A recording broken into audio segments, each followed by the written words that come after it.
పృథ్వీని అంటే ఈ రాకెట్ పెంచే కొలది దాని రేంజ్ పెరుగుతుంది. ఓకే, అంటే ఫ్యూయల్ పెంచే కొలది మనకి పెరుగుతుంది. అంటే ఇప్పుడు మీరు ఎలక్ట్రిక్ కార్ అయితే బయటికి విజయవాడ ఎందుకు వెళ్ళరు, దాని రేంజ్ లేదు. ఓకే, పెట్రోల్ అయితే వెళ్ళిపోతారు, మధ్యలో కొంచెం ఫిల్ చేసుకుంటారు వెళ్ళిపోతారు, అంటే బేసికలీ ఎక్కువ ట్యాంక్ ఉంటాయి. అలాగే మీరు ఇది రాకెట్ పెంచే కొలది దాని రేంజ్ పెరుగుతుందండి. కాకపోతే ఏంటంటే దానిలో డైరెక్షన్ కూడా చూపించే సిస్టమ్ ఉండాలి, అంటే జీపీఎస్ ఏదో ఒకటి ఫీడ్ చేసేది. లేకపోతే అది ఎక్కడో సిసింద్రిలాగా వెళ్ళిపోతుంది అంతే. అందుకని చెప్పి ఆ సిస్టమ్ ఉండాలి, ఆ కంట్రోల్ చేయగలిగేది. దానికి వింగ్స్ కింద చూపించారు కదా, దాంతో కంట్రోల్ అవుతుంది. వెనకాల నుంచి మనం కంప్యూటర్లో కూడా కంట్రోల్ చేయొచ్చు. ఇంకా మనకి మిగతా సిస్టమ్స్ అంటారా, S-400 అనేది top of the notch system. అంటే S-400 కంటే ముందు మనం బ్రహ్మాస్ కోసం ఎక్కువ మనం బ్రహ్మోస్ అండి. బ్రహ్మోస్ ఎందుకు అది అంటే అది ఇంతగా బాగా అంటే పృథ్వీ కంటే బాగా అప్డేటెడ్ వెర్షన్ లాగా చెప్తాం. ఏంటండి అది బ్రహ్మోస్ది ఒక బ్రహ్మాస్త్రం లాగే మనం చెప్తున్నాం. అది ఎయిర్ డిఫెన్స్ వెపన్ కింద లెక్క పెట్టమండి మనం. అది ఎయిర్ టు ఎయిర్ మిసైల్, తర్వాత ల్యాండ్ టు ఎయిర్ మిసైల్, తర్వాత షిప్ నుంచి ఫైర్ చేయగలిగే మిసైల్. ఓకే, అటువంటిదండి. అన్ని మోడిఫికేషన్స్ చేయగలిగాం దాని మీద. ఇది బ్రహ్మోస్ అన్నది ఏంటంటే ఇండియా రష్యన్ కొలాబరేషన్ తోటి జాయింట్గా డెవలప్ చేసిన వెపన్. బ్రహ్మపుత్ర అండ్ మాస్కో ఆ పేర్లు కలిపి బ్రహ్మోస్. మనకి బ్రహ్మ తోటి పేరు కొంచెం పేరు కలిసి ఇందులో న్యూక్లియర్ వెపన్ కూడా వాడగలిగే కెపాసిటీ ఉందండి మనకి బ్రహ్మోస్లో. ఎక్కువ ఆ వార్ హెడ్ సైజ్ పెంచి కొంచెం రేంజ్ తగ్గించాల్సి ఉంటుంది. మనకి పాకిస్తాన్ కవర్ చేయడానికి అది చాలా. ఎన్ని కిలోమీటర్ల రేంజ్ ఉంటుందండి దానికి? 500 కిలోమీటర్స్ వరకు మీరు పెంచవచ్చు.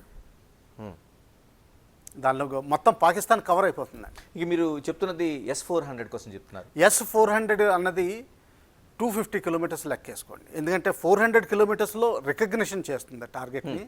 కొంచెం వాచ్ చేసి టార్గెట్ మన సైడ్కే వస్తుందా, లేకపోతే ఇంకా ఇప్పుడు పాకిస్తాన్ ఇస్లామాబాద్లోంచి పారిపోతుందా ఇరాన్ సైడు, లేకపోతే మన వైపుకి వస్తుందా అని చూసుకుంటుంది. చూసుకుని వచ్చి కొంచెం రేంజ్కి తక్కువ వచ్చే కొలది ఎఫెక్టివ్నెస్ పెరుగుతుందండి. దూరం ఉండే కొలది ఎఫెక్టివ్నెస్ తగ్గుతుంది. ఓకే, సో 250 కిలోమీటర్స్ రేంజ్కి వచ్చిన తర్వాత అప్పుడు ఫైర్ చేస్తుందండి. అక్కడే పాకిస్తాన్లోనే పడిపోయేటట్టు చేస్తుంది. అంటే ఇది అటాక్ చేయడానికి ఉపయోగపడుతుంది, డిఫెన్స్ కూడా. అంటే దాన్ని మనకు వస్తున్న వాటిని కూల్చివేయడానికి ఉపయోగిస్తుంది, వాళ్ళని అటాక్ చేయడానికి కూడా ఉపయోగపడుతుంది. వాళ్ళని అటాక్ చేయడానికి మనం వాడేంత అవసరం లేదండి. వేరే మిసైల్స్, చీపర్ మిసైల్స్ ఉన్నాయి. ఇందులో ఏంటంటే అండి, ఆ ఎయిర్ క్రాఫ్ట్ లేచినప్పుడు ఫస్ట్ ఎయిర్ క్రాఫ్ట్ గాల్లోకి వెళ్ళిందని దాన్ని పట్టుకోవాలి కదండి. అది రెడార్ సిస్టమ్ కావాలి. ఇప్పుడు 400 కిలోమీటర్ల రెడార్ సిస్టమ్ అంటే దానికి బియాండ్ విజిబుల్ రేంజ్ కావాలి. మధ్యలో కొండలు వస్తాయి, ఇవి వస్తాయి, అవన్నీ ట్రాక్ చేయగలిగే కెపాసిటీ ఉండాలి. దాని తర్వాత లాక్ అవ్వాలి. అదే ఇప్పుడు సివిల్ విమానాలు అయితే 10 లేచిపోతాయి. ఇప్పుడు అందులో ఈ ఫైటర్ ఎయిర్ క్రాఫ్ట్ని మనం గుర్తుపట్టి దాన్నే ట్రాక్ చేయగలగాలి. దాని తర్వాత ఏ రేంజ్లో వస్తుంది, ఏ స్పీడ్లో వస్తుంది, ఏ డైరెక్షన్లో పాజిబిలిటీ ఉంది, అవన్నీ ట్రాక్ చేయగలగాలి. దాని తర్వాత ఇక్కడ మన కంప్యూటర్లో చూడగలగాలి.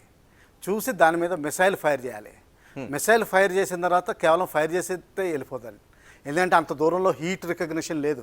250 కిలోమీటర్స్ నుంచి మనం హీట్ ఎలా రికగ్నైజ్ చేయగలుగుతామండి. అందుకని చెప్పి కొంతసేపు హోమింగ్ చేయాలండి. హోమింగ్ చేసిన తర్వాత దాని తర్వాత లాస్ట్ మినిట్లో హీట్ లాకప్ చేయాలి. ఇదంతా హై టెక్నాలజీ అండి. ఇదంతా ఆటోమేటెడ్ వెపన్ సిస్టమ్. దీనికి అమెరికాకి అసలు ఇష్టం లేదు రష్యా ఇవ్వడం, మనకి ఇవ్వడం. మన దేశం మీద కూడా S-400 ఇవ్వడం, ఇవ్వద్దు, మీ మీద ఆంక్షలు పెడతానని చెప్పింది. ఇండియా మీద కూడా మీరు కొనద్దు, నా దగ్గర కొనుక్కోండి, నేను ఇంకో వెర్షన్ ఇస్తానంది. ఇంత ఒత్తిడి తెచ్చింది. అంటే ఇప్పుడు రష్యా దగ్గర ఉండే S-400 కంటే ఈ అమెరికాలో కూడా ఉంది ఇటువంటి సిస్టమ్, కానీ ఇది అప్గ్రేడ్ వెర్షన్ అనేది. S-500 కూడా వచ్చిందండి. 500 వచ్చింది, కానీ ఇంకా ప్రూవెన్ టెక్నాలజీ కాదు అది. అంటే వాడి ఉపయోగించి చూసింది కాదు, ఇంకా R&Dలో ఉంది, ఇంకా R&D ప్రొడక్షన్ స్టేజ్లో ఉందండి. ఓకే, కానీ ఇది S-400 అంటే అమెరికా కూడా భయపడుతుందండి. వాళ్ళకున్న F-35 లేటెస్ట్ విమానం, ఆ F-35 కూడా భయపడుతుంది.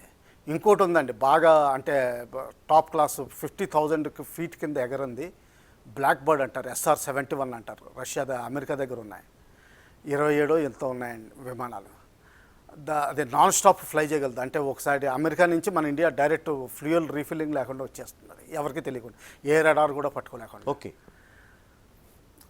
అటువంటి విమానాన్ని కూడా కూల్చగలిగే క్షమత ఈ S-400 ఉంది. అంత టాప్ ఏదన్నమాట అండి. యాక్చువల్గా భయపడతారు. దీనికి ఏదో పేరు పెట్టారు, వాళ్ళు నిక్ నేమ్స్ పెడతారు. అంటే రష్యా వాళ్ళు ఓ పేరు పెట్టుకుంటారు, మనమో పేరు పెడతాం కదా. అలాగా చాలా భయంకరమైన పేరు పెట్టుకున్నారు వాళ్ళు. ఓకే. చాలా భయపడతారు. అంటే S-400 అనేది అంత టాప్, అంత టాప్ అంటే ప్రపంచంలోనే ఈరోజు టాప్ అని. మనకు ఒక విజువల్ కనిపిస్తుందండి. ఇది బటిండాలో పడ్డ ఒక పాక్ మిసైల్ సెగలం లాగా వీళ్ళు చెప్తున్నారు. ఏంటండి ఇది హెడ్ వార్దా, ఇది బ్యాక్ ఉండేదా ఏంటిది? అంటే ఇది నేను అంత క్లారిటీ తోటి ఆ మాత్రం అంత క్లారిటీ నా దగ్గర లేదండి. నేను అనుకోవడం ఏంటంటే ఇది మిసైల్ P-15 మిసైల్ భాగం అయి ఉండాలండి. ఓకే. P-15 అన్న చైనీస్ మిసైల్ ఉంది చూసారా, దానిలో వార్ హెడ్ దగ్గర ఉన్న పోర్షన్ ఇది. అంటే ఇది రేంజ్ మీరు చెప్తున్నట్టు 30 కిలోమీటర్స్ రేంజ్ అనేది ఇంకెక్కువ ఉంటుందా? ఇది కొంచెం ఎక్కువ ఉండొచ్చు అండి, 50 to 60 కిలోమీటర్స్. ఇంకొక పార్ట్ కూడా మనకు కనిపిస్తుంది, 50 to 60 కిలోమీటర్స్ వరకు.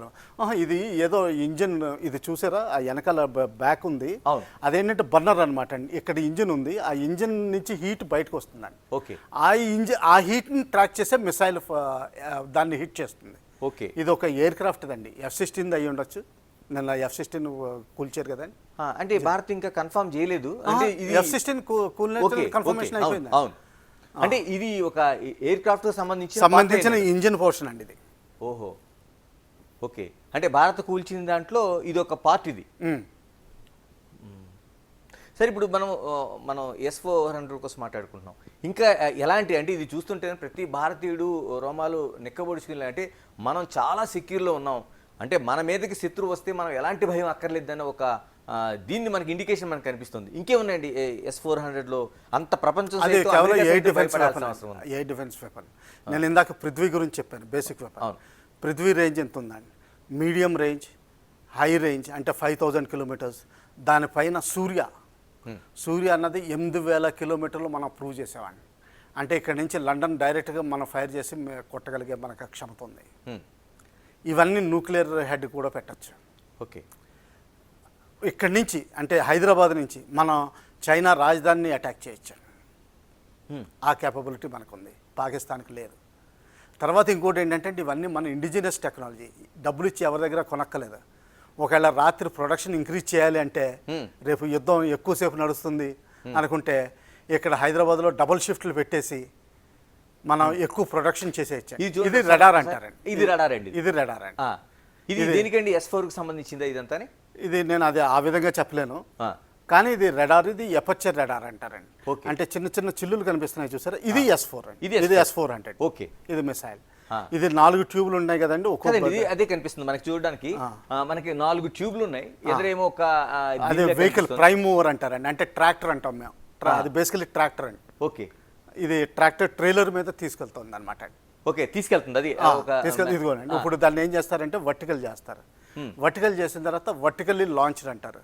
ఇది దానికి ఆటోమేటిక్ గా కనిపిస్తుందండి. 1 2 3 4 అని కనిపిస్తున్నాయి. అంటే ఒక్కసారిగా 4 మూవ్ అవుతాయి. 4 అవసరం లేదండి, ఒకటి చాలు. ఒకటి చాలు. ఒకదాని తర్వాత ఒకటి చేస్తారు. ఇక మనకు కనిపిస్తుంది ఒకదాని తర్వాత. ఒకవేళ మల్టిపుల్ టార్గెట్స్ ఉన్నాయనుకోండి, ఆ 4 మిసైల్స్ వేరు చోట పంపించడానికి ఫైర్ చేయొచ్చు, కానీ ఒకసారి ఫైర్ చేయరు, కొంచెం గ్యాప్ ఇచ్చి ఫైర్ చేస్తారు. అందుకని నేను అన్నాను కదండి, 400 కిలోమీటర్స్లో పట్టుకుంటుంది.